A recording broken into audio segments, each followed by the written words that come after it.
सगळ्यांचं मनापासून स्वागत आहे। या ठिकाणी उपस्थित असलेले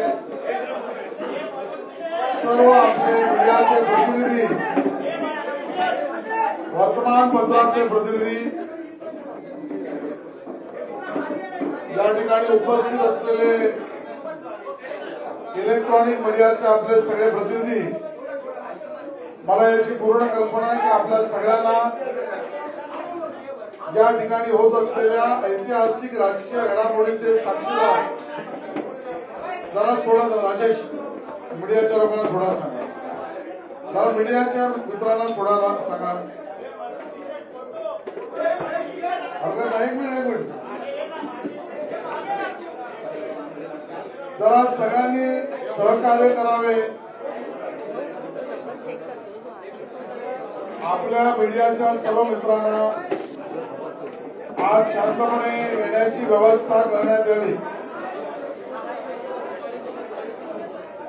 राजेशजी जरा बघा, नवनाथ पण बघा, संतोष पांडे जरा देखील, सगळे ओमप्रकाश, मीडियाला थोडा कार्यकर्त्यांनी थोडा सहकार्य करावं। कार्यकर्त्यांनी थोडं सहकार्य करावं। बाहेर सुद्धा कार्यक्रम पक्ष प्रवेशाचा आणि माननीय देवेंद्रजी आपल्याशी संवाद करणार आहेत। आले सगळे येऊ दे।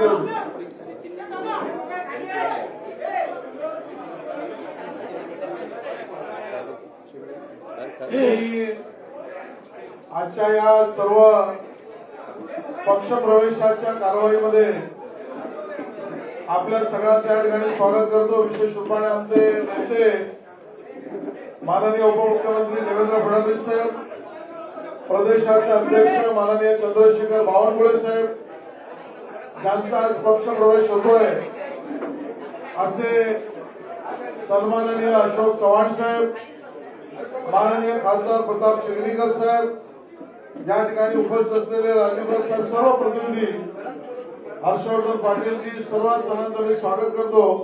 आणि मी माननीय देवेंद्रजींना निवेदन करतो की त्यांनी आपल्याशी संवाद सुरू करावा।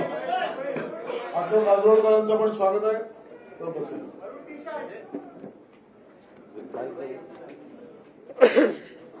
माननीय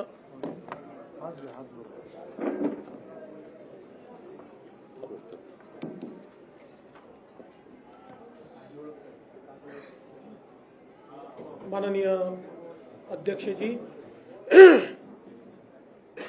आज आमच्या सगळ्यांकरताच अतिशय आनंदाचा दिवस आहे की महाराष्ट्रातलं एक अतिशय ज्येष्ठ नेतृत्व, अनेक वर्ष महाराष्ट्र विधानसभा, देशाची लोकसभा ज्यांनी गाजवली, या गिरीशभाऊ इकडे आहे मागे,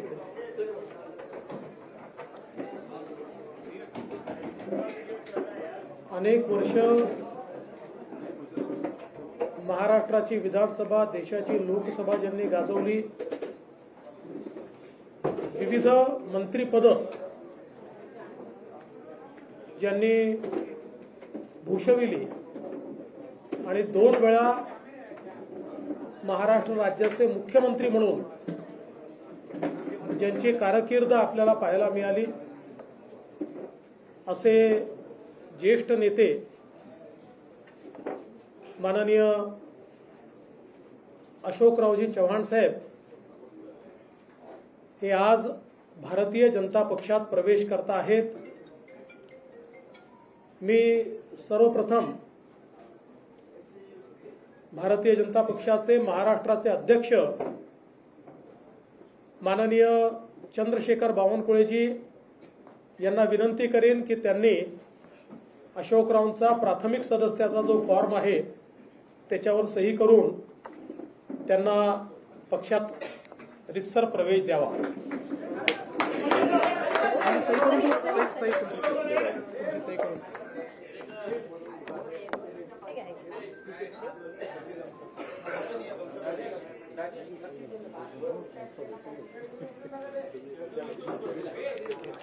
बाकी डोनेशन बाकी जेवण नाही.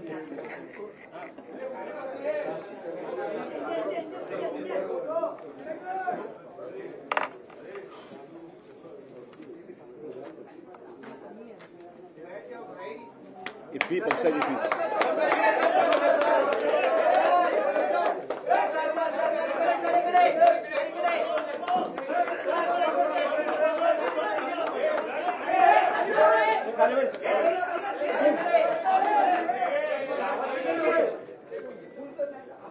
तुम्ही मध्ये आणा अशोकराव. नाही तू आपण नाही नाही हे याचं करा. प्रवेश करा. प्रवेश करा.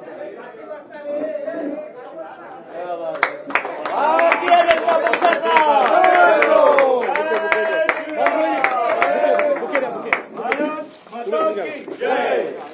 घ्या.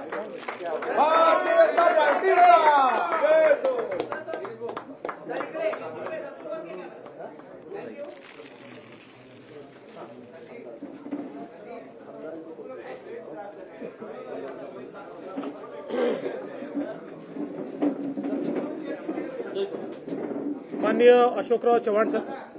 अमर राजूरकर आहेत. हो.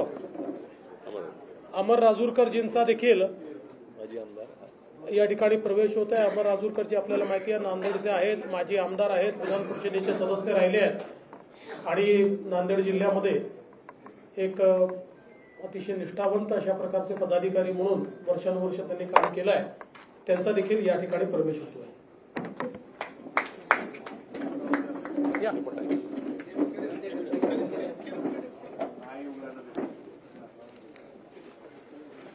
भारत माता की भारतीय जनता पक्षाचा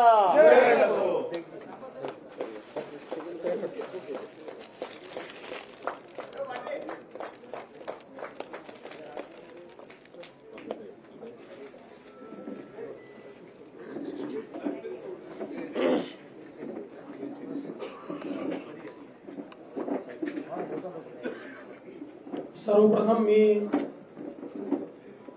भारतीय जनता पक्षामध्ये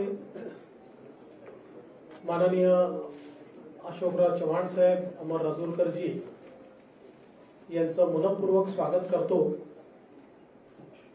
आणि निश्चितच त्यांच्यासारख्या ज्येष्ठ नेत्याच्या प्रवेशामुळे महाराष्ट्रामध्ये भारतीय जनता पक्षाची आणि महायुतीची शक्ती ही भक्कम झाली आहे, ती वाढली आहे. याबद्दल आमच्या कोणाच्याही मनात शंका नाही. आज आपण पाहतोय की देशभरामध्ये माननीय प्रधानमंत्री मोदीजी यांनी ज्या प्रकारे भारताला विकसित करण्याचं स्वप्न पूर्णत्वाकडे नेण्याचं काम सुरू केलं आणि जो बदल, जे परिवर्तन भारतामध्ये दिसायला लागलं, त्यामुळे देशभरातल्या अनेक चांगल्या नेत्यांना आपणही देशाच्या मुख्य प्रवाहामध्ये काम करावं, मोदीजींसारख्या एका मजबूत नेतृत्वासोबत काम करावं, मोदीजींचा जो देशाला पुढे नेण्याचा हा प्रयत्न आहे, या प्रयत्नामध्ये आपणही वाटा उचलावा, अशा प्रकारचा विचार अनेक नेत्यांमध्ये त्या ठिकाणी आला आणि त्यातलं एक प्रमुख नेतृत्व म्हणून माननीय अशोकराव चव्हाणांकडे आपण बघू शकतो. अशोकरावांनी भारतीय जनता पक्षामध्ये बिनशर्त प्रवेश केला.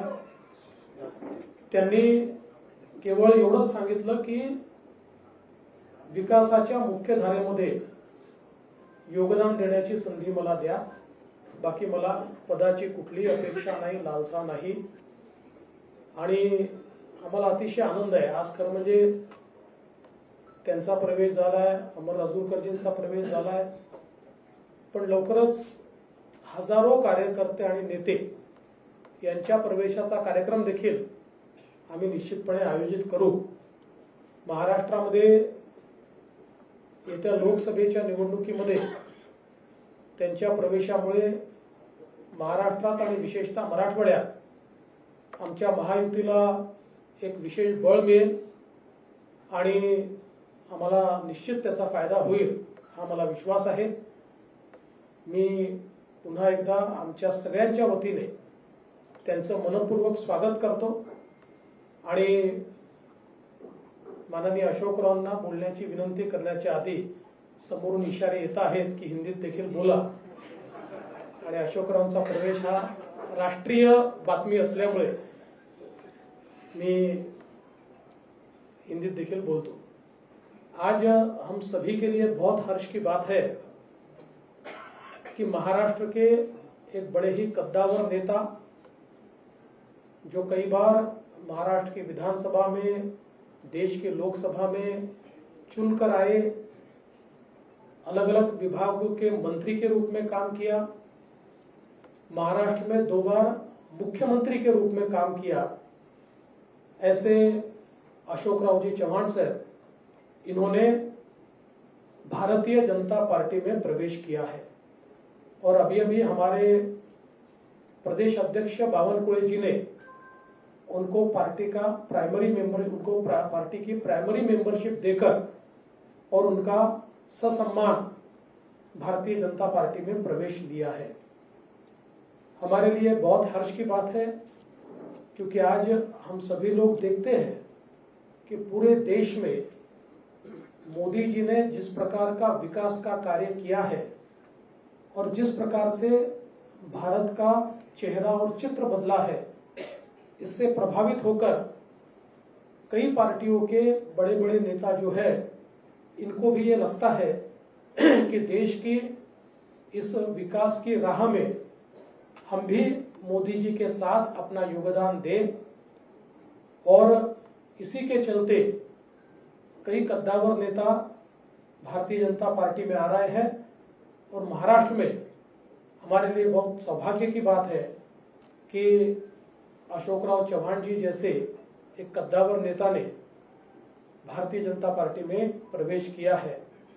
और जब हमारी उनसे चर्चा हुई उस समय उन्होंने बहुत स्पष्ट रूप से कहा कि मैं बड़े से बड़े पद पर रहा हूं, इसलिए मेरे लिए पद कोई मायने नहीं रखता, मैं देश की मुख्य धारा में मोदी जी के साथ योगदान देना चाहता हूं और इसलिए भारतीय जनता पार्टी में मैं प्रवेश कर रहा हूं. तो हम सभी की ओर से हम उनका स्वागत करते हैं. उन्होंने कांग्रेस पार्टी का भी इस्तीफा दिया है और वे विधायक पद पर चुनकर आए थे, उस पद का भी उन्होंने इस्तीफा दिया है और उसके बाद फॉर्मली भारतीय जनता पार्टी को उन्होंने ज्वाइन किया है. आज उनके साथ पूर्व विधायक अमर राजूरकर जी ज्वाइन हुए हैं और भविष्य में बहुत बड़े पैमाने पर उनके साथ देने वाले, उनके प्रभाव से राजनीति करने वाले ऐसे कई कद्दावर नेता और कार्यकर्ता भी भारतीय जनता पार्टी में प्रवेश करेंगे. मैं ऐसा मानता हूं कि उनके प्रवेश के कारण महाराष्ट्र में और विशेष रूप से मराठवाड़ा में भारतीय जनता पार्टी और हमारी जो महायुति है इसको निश्चित रूप से फायदा होगा. मैं उनका फिर एक बार बहुत बहुत स्वागत करता हूं, अभिनंदन करता हूं और उनसे निवेदन करता हूं कि वे आप सभी को संबोधित करें. राज्य के उप मुख्यमंत्री सन्माननीय देवेंद्र फडणवीस जी, मराठीत केलं तर चालेल. महाराष्ट्राच्या भाजपाचे अध्यक्ष श्रीमान बावनकुळे जी, मुंबई काँग्रेसचे अध्यक्ष आमचे मुंबई भाजपचे सवयीचा परिणाम आहे. 50 वर्षाची सवय आहे. 50 वर्षाची सवय असल्यामुळे मुंबई भाजपाचे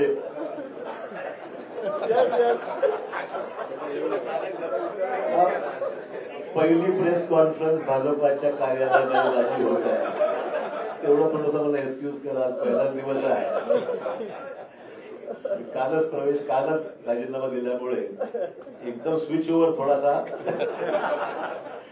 परंतु आमचे मित्र भाजपाचे मुंबईचे अध्यक्ष आशिष शेलारजी, खासदार प्रताप पाटील, आमचे पालकमंत्री गिरीश महाजन, लातूरचे आमचे खासदारजी, त्यांनी आमचे या ठिकाणी उपस्थित असलेले अमर राजूरकरजी आणि सर्व ते विधान परिषदेतील आमचे नेते आणि सर्व आमचे सहकारी उपस्थित पत्रकार बंधू भगिनी आणि सहकारी मित्रांनो, सर्वप्रथम मी देशाचे प्रधानमंत्री श्री नरेंद्र मोदीजी, देशाचे गृहमंत्री अमित शाह साहेब, भाजपाचे राष्ट्रीय अध्यक्ष JP नड्डाजी, त्याचबरोबर उपमुख्यमंत्री देवेंद्र फडणवीसजी, बावनकुळेजी, आशिष शेलारजी आणि भाजपाचे असंख्य इथे चाहते ज्यांनी मनापासून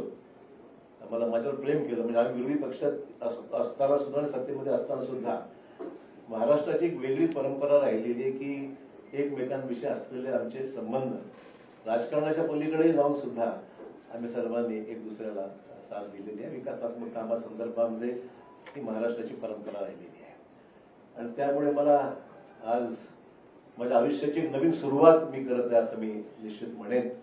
इतके वर्ष मी गेल्या 38 वर्षाचा माझा हा राजकीय प्रवास हा मी आज बदल करत आहे आणि त्यातून आज भारतीय जनता पक्षाच्या या पक्षामध्ये प्रवेश करत आहे.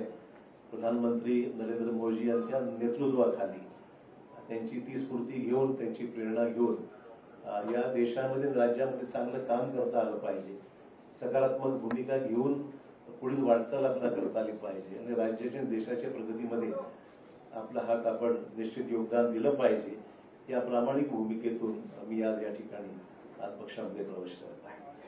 मला निश्चित सांगितलं पाहिजे की आजवर मी राजकीय क्षेत्रामध्ये, सामाजिक क्षेत्रामध्ये काम करत असताना एक सकारात्मक दृष्टिकोन, डेव्हलपमेंटल ऍटिट्यूड घेऊनच मी नेहमी पुढे राहिलेलो आहे. देवेंद्रजी विरोधी पक्ष नेते होते, मी मुख्यमंत्री होतो, तोही कालावधी त्यांनी अनुभवलेला आहे, मी अनुभवलेला आहे आणि डेव्हलपमेंटल कामामध्ये नेहमी पॉझिटिव्ह भूमिका घेऊन आम्ही दुसऱ्याला साथ मी दिलेली आहे. आणि मलाही सुद्धा मला सांगितलं पाहिजे की विरोधी पक्षात असल्यामुळे सुद्धा कधी असं जाणवलं नाही. ठीक आहे, काही सरकारच्या तक्रारी होत्या, मान्य करेल, सरसकट सर्वांनाच काही समाधान असं म्हणणार नाही, परंतु न्याय जिल्ह्याला, मतदारसंघाला देण्यासंदर्भामध्ये देवेंद्रजींनी निश्चित आमच्यासाठी पॉझिटिव्ह भूमिका नेहमी घेतलेली आहे. असो, त्यामुळे जिथे मी राहिलेलो आहे त्या ठिकाणी मी भाजपवर प्रामाणिकपणे काम केलेलं आहे आणि मी आपल्याला ग्वाही देऊ इच्छितो की भाजपामध्ये आज प्रवेश घेत असताना तीच भूमिका घेऊन प्रामाणिकपणे भाजपामध्ये काम करेन. पक्षालाही कसं ताकद मिळेल, आगामी निवडणुकीमध्ये यश जास्तीत जास्त जागेवर महाराष्ट्रामध्ये, देशात तर मिळेलच, महाराष्ट्रामध्ये सुद्धा कशा पद्धतीने अधिकच्या जागा या भारतीय जनता पक्षाला मिळू शकतील या बाबतीमध्ये निश्चित माझ्याकडून जो माझा अनुभव आहे, जो प्रयत्न आहे, तो निश्चित माझ्याकडून होणार आहे. हे राजकारण हे एक सेवेचं माध्यम आहे आणि मला वाटतंय की मला कोणावरही व्यक्तिगत टीका टिप्पणी कालही स्पष्ट केलेलं आहे. मला ठीक आहे, पक्ष सोडल्यानंतर अनेक सहकारी त्याच्यामध्ये काही विरोधी बोलतात, कोणी काही टिप्पणी करते, काही लोकांनी समर्थन केलंय, विविध ज्याला आपण म्हणू की मतभिन्नता असू शकते. व्यक्तिगत स्वरूपाचे कुठले दोषारोप मी कोणावर केलेले नाहीत, करणार नाही. मी आजपासूनच इथे पॉझिटिव्ह कामाला लागलेलो आहे. मला बावनकुळेजींनी आताच पावती दिलेली आहे पक्ष प्रवेशाची आणि त्यांना मी पैसे देऊन सुद्धा, म्हणजे उधार ठेवलेलं नाही, जी काही फीज आहे ती त्यांना मी पक्ष प्रवेशाची त्या ठिकाणी दिलेली आहे. आपल्याला माहिती की प्रधानमंत्र्यांनी सबका साथ सबका विकास हे ब्रीदवाक्य घेऊन या देशामध्ये अनेक महत्वपूर्ण पैलू विकासाच्या संदर्भातले देशाभरात आपण पाहतोय की मोठ्या प्रमाणावर जे इम्प्रेस आम्ही झालेलो आहोत. आम्ही म्हणजे मला सांगायला हरकत नाही, आम्ही विरोधी पक्षात असताना सुद्धा कधीही व्यक्तिगत स्वरूपाचे दोषारोप एकमेकांवर कधी केले, मी तरी कोणावर केले नाही. आणि जे चांगलं काम झालं, आमच्या काळात जे चांगलं काम झालं त्याची प्रशंसा देवेंद्र भाऊंनी वेळोवेळी केली. आम्ही सुद्धा त्यांच्या विद्यमान सरकारने जे चांगलं काम होत आहे त्याची प्रशंसा आम्ही सुद्धा केलेली आहे. कधी वेळेवर आमच्यावर टीका होते की तुम्ही फार माइल्ड आहात, तुम्ही काही टीका विरोधी पक्षावर करत नाही किंवा सत्ताधारी पक्षावर करत नाही. हेतू तो नाही आहे. महाराष्ट्राची जी परंपरा आहे, जी सभागृहामध्ये एकमेकाविषयी असलेली जी भूमिका असते विरोधी म्हणून, ती प्रामाणिकपणे विरोधात असतात केलेलीच आहे. परंतु सभागृहाच्या बाहेर मात्र व्यक्तिगत ते जाऊन पॉलिटिकलच्या पलीकडे जाऊन महाराष्ट्राने पाहिलेला आहे.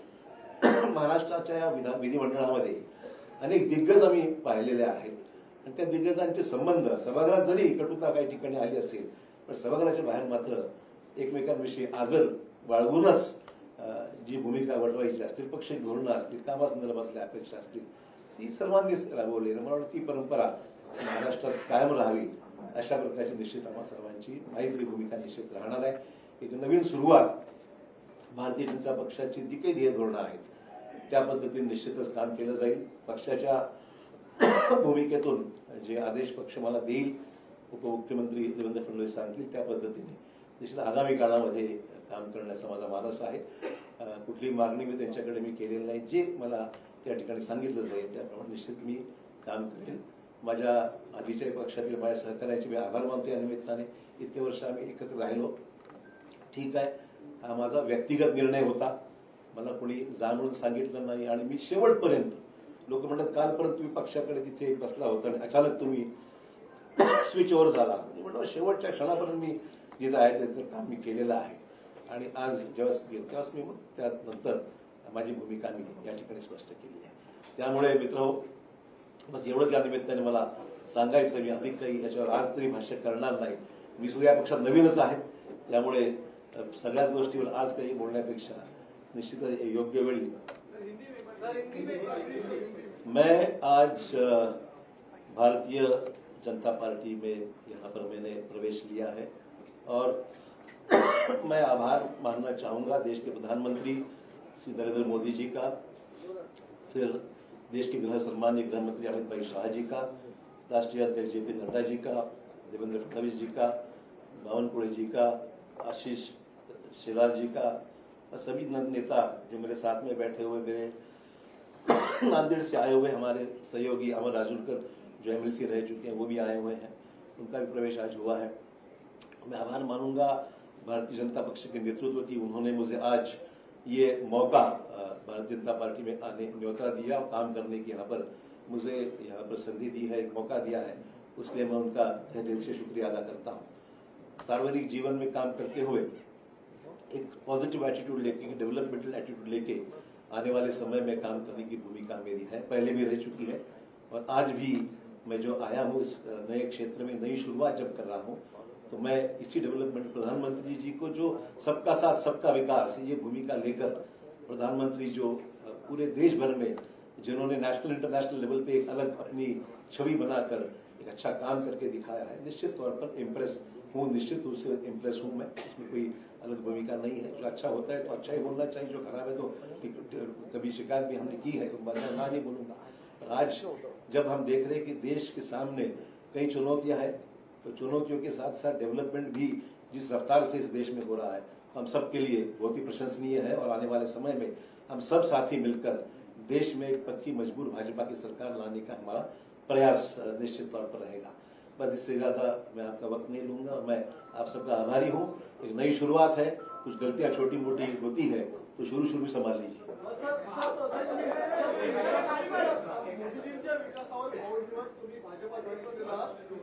अनेक वर्ष काँग्रेसमध्ये काम केलेले आहेत. अनेक आमदार हे देखील मोदींच्या विकासावर या ठिकाणी इम्प्रेस झाले असतील, तुमचे सहकारी असतील, ते सुद्धा भाजपा जॉईन करणार आहेत का? मला मुद्दाम सांगितलं पाहिजे, मी कोणालाही, हा माझा व्यक्तिगत डिसिजन होता, मी कोणालाही आमंत्रित किंवा निमंत्रित केलं नाही. बाकीचा विषय देवेंद्रजी आणि ते पाहतील काय करायचं. मी काही त्याच्यामध्ये खरं सांगतो.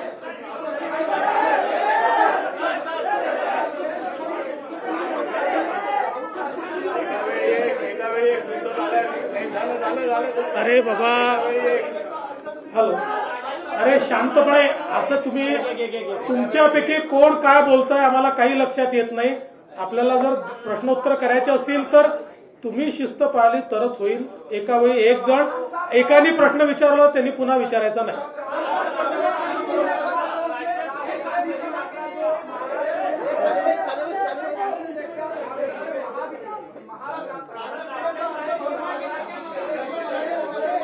राज्यसभेचा अर्ज भरणार आहेत. असं आहे की राज्यसभेचे अर्ज कोण भरतील कोण भरणार नाही याचा निर्णय केंद्रीय भारतीय जनता पार्टी करते. केंद्रीय भारतीय जनता पार्टी राज्यसभेच्या आमच्या उमेदवारांची घोषणा करेल.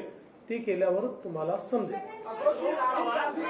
महाराष्ट्र आएगी तो किस तरीके से आप उसको देखेंगे और खासकर महाविकास आघाड़ी लगातार कोशिश कर रही है बीजेपी को महाराष्ट्र के भीतर रोकने के लिए जो मिशन 45 का बीजेपी ने टारगेट लिया उसको कैसे देखते हैं? देखिए, चुनाव जब करीब आता है तो स्वाभाविक है कि हम उनसे कोई कॉपरेशन को भी तो नहीं कर सकते हैं. ये राजनीतिक जंग है. जंग में उतरने के बाद सब जायज है. वो कोशिश करेंगे, हम भी कोशिश करेंगे. तो मुझे लगता नहीं इसमें कोई नई बात है. करके जंग शुरू है, हम भी लड़ेंगे, वो भी लड़ेंगे. आपने कहा कि आपका ये व्यक्तिगत निर्णय है, आपने आगे तक काम किया है. जी. ऐसे बहुत से लोग हैं जो चाहते हैं कि विकास के राह पर आगे जाए, मोदी जी के साथ बढ़ाए, मेन स्ट्रीम में आए. क्या ऐसे लोग को आप कहना चाहेंगे कि भाई देखिए, पहला ही दिन है, मेरे ऊपर गूगली इतनी मत डालिए आप.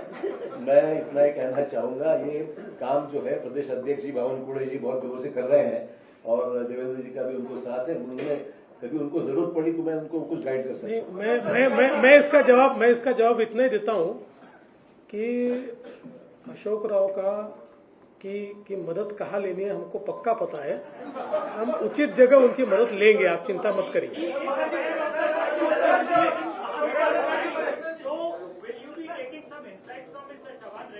100%. देखिए, उनका केवल महाविकास आघाड़ी ने उनका एक प्रदीर्घ अनुभव रहा है. तो उनके अनुभव का यानी पॉलिटिकल अनुभव का भी और एडमिनिस्ट्रेटिव अनुभव का भी फायदा लेंगे ही.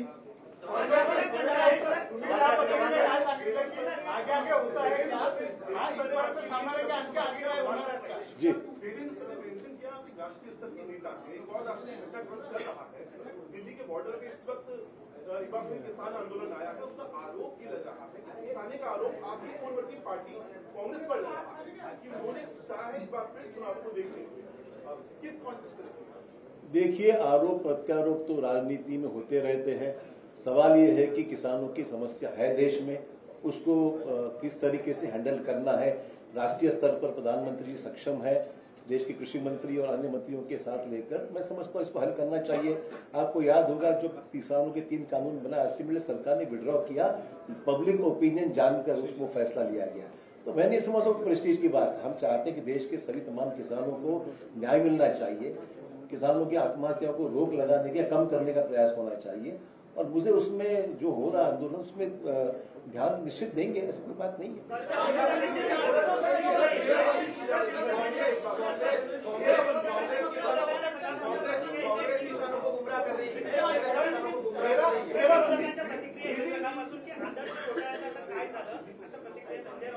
हा उशीर आला प्रश्न, पहिलाच यायला पाहिजे.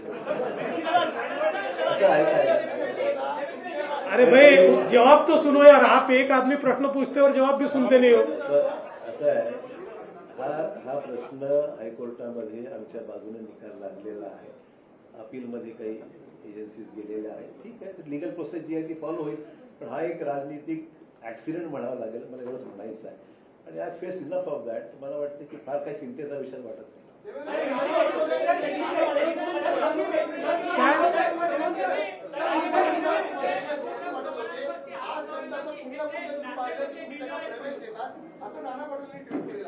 नाना पटोलेने प्रवेश दिलाच होता की नाही आम्ही.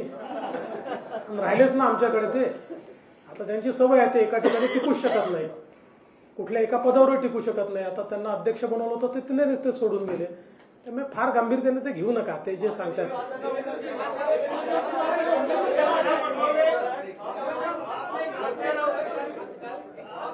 पहले तक कांग्रेस में नई बैठक में हिस्सा लिया था, उसके बाद अगले दिन क्या ये रातों रात लिया गया फैसला?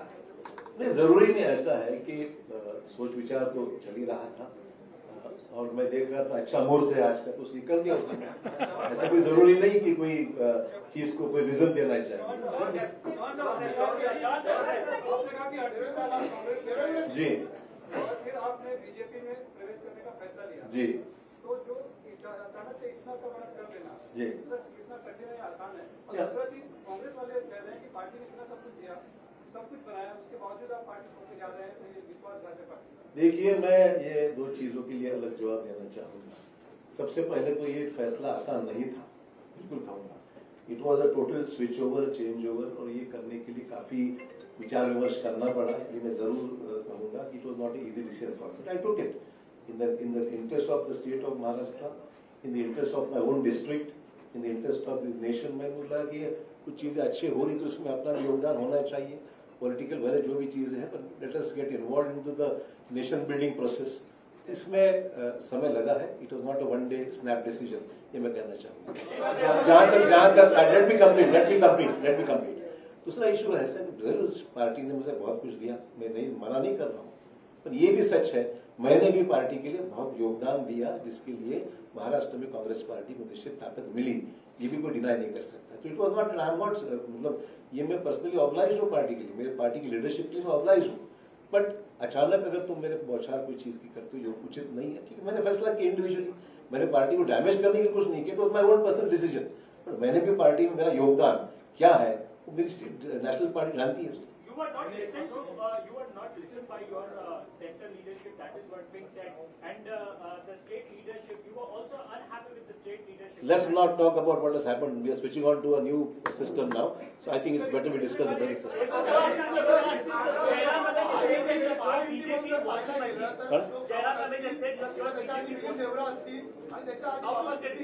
तीन मोठे नेते आहेत ज्याच्या दोन तीन पिढ्या काँग्रेसमध्ये होत्या, त्यांना आता महायुतीमध्ये प्रवेश केला आहे। ही परंपरा राखली आहे। दुसरी परंपरा होती विरोधी पक्ष नेते महायुतीमध्ये येण्याची, ती पण कायम राहील या काळामध्ये। ते विरोधी पक्ष नेत्यांना तुम्हाला विचारावं लागेल।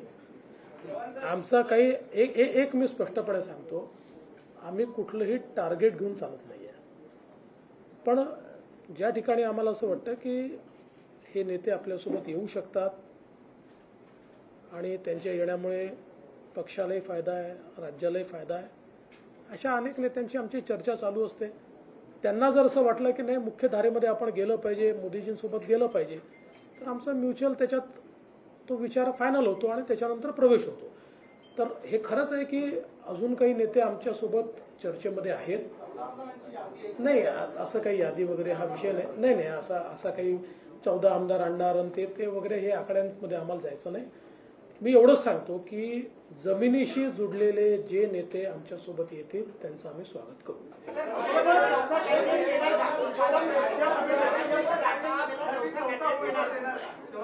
त्या संदर्भात आमचे प्रदेश अध्यक्ष सगळ्यांशी चर्चा करून निर्णय करतील।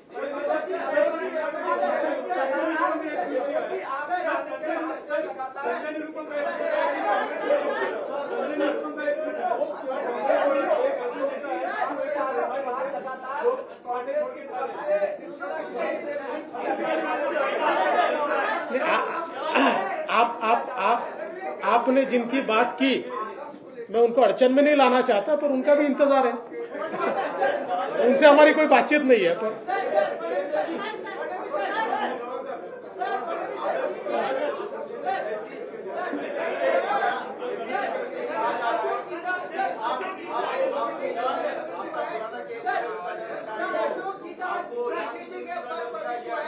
अशोक जी का क्या रोल होगा कि आपको महाराष्ट्र बीजेपी तय करेगी या केंद्र सरकार तय करेगी, क्योंकि अपने आप में बड़ा नाम आपने कहा कि बड़ा नाम। देखिए, अशोक चौहान जी 2 बार महाराष्ट्र के मुख्यमंत्री रह चुके हैं, इसलिए उनका रोल क्या होगा इस बारे में केंद्र सरकार के केंद्रीय बीजेपी के साथ चर्चा करके हम तय करेंगे, क्योंकि अशोक जी का भारतीय जनता पार्टी में आना ये राज्य के लिए तो एक बहुत मजबूती की बात है ही, पर उनका जो कद है वो एक नेशनल स्टेचर का कद है, इसलिए केंद्रीय बीजेपी से बात होकर ही इसका फैसला किया जाएगा।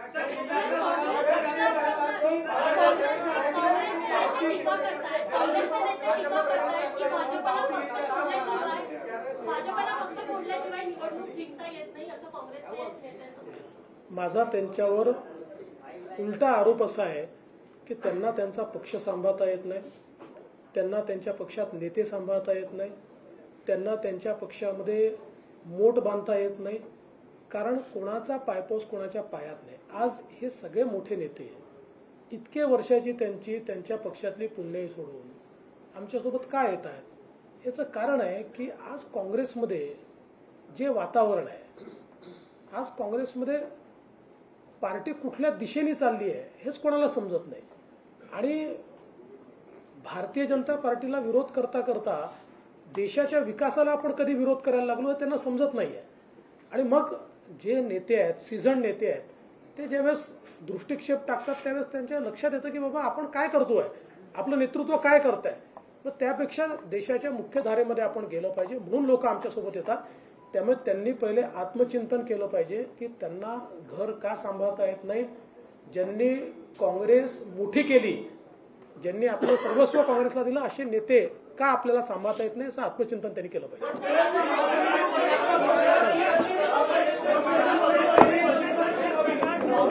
सगळ्यांचे खूप खूप धन्यवाद.